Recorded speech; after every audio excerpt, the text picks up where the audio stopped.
Assalamualaikum warahmatullahi wabarakatuh. Alhamdulillahi rabbil alamin.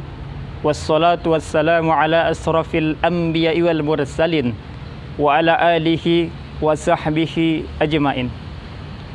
Wa qala Allah ta'ala fi kitabil karim, ya ayyuhallazina amanu hal adulukum ala tijaratin tunjikum min azabin alim tu'minuna billahi wa rasulihi wa tujahiduna fi sabilillah bi amwalikum wa anfusikum zalikum khairul lakum in kuntum ta'lamun.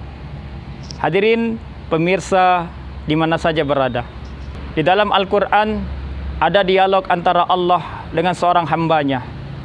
Ketika Allah berdialog kepada seorang hambanya, seorang hamba ini ketika sudah sampai di akhir hayatnya berangan-angan, bercita-cita untuk bisa hidup kembali dan beramal soleh. Kata manusia ini berkata kepada Allah, ya Allah, laula akhartani ila ajalin qarib fa asaddaqah. Ya Allah, seandainya engkau berikan kehidupan 1 menit saja, maka aku akan menyedekahkan semua hartaku di jalanmu. Aku akan belanjakan hartaku di jalanmu. Aku akan infakkan hartaku di jalanmu.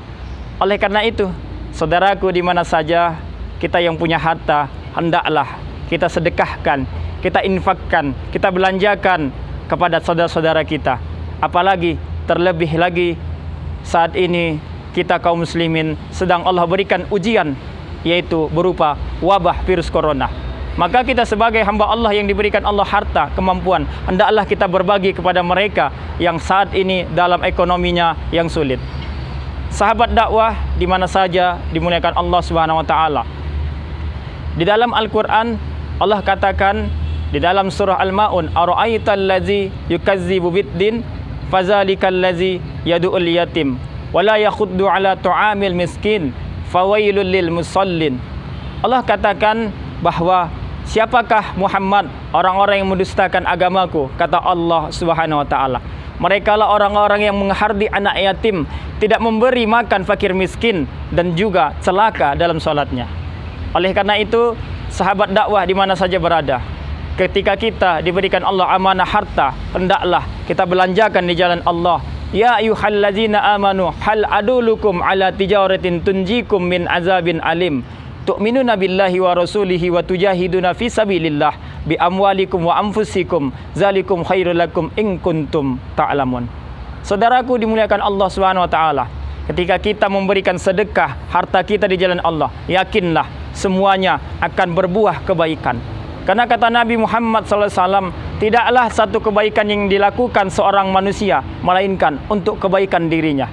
Bahkan Nabi menjanjikan dan juga Allah menjanjikan orang yang bersedekah, setiap sedekahnya akan menumbuhkan 7 tangkai dan akan membuahkan 10 kebaikan.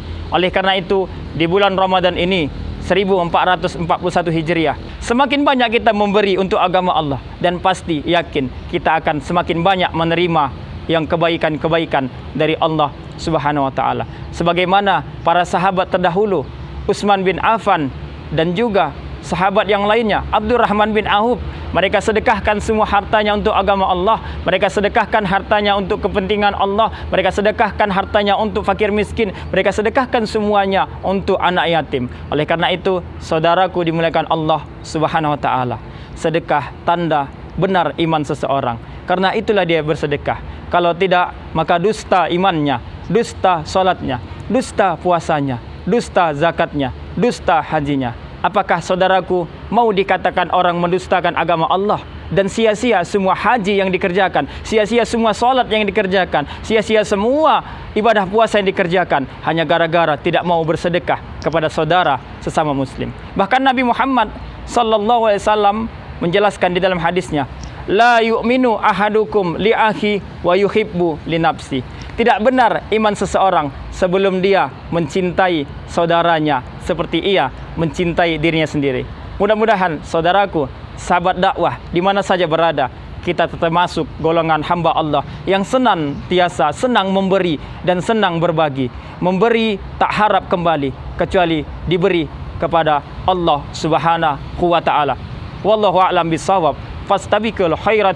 Wassalamualaikum warahmatullahi wabarakatuh.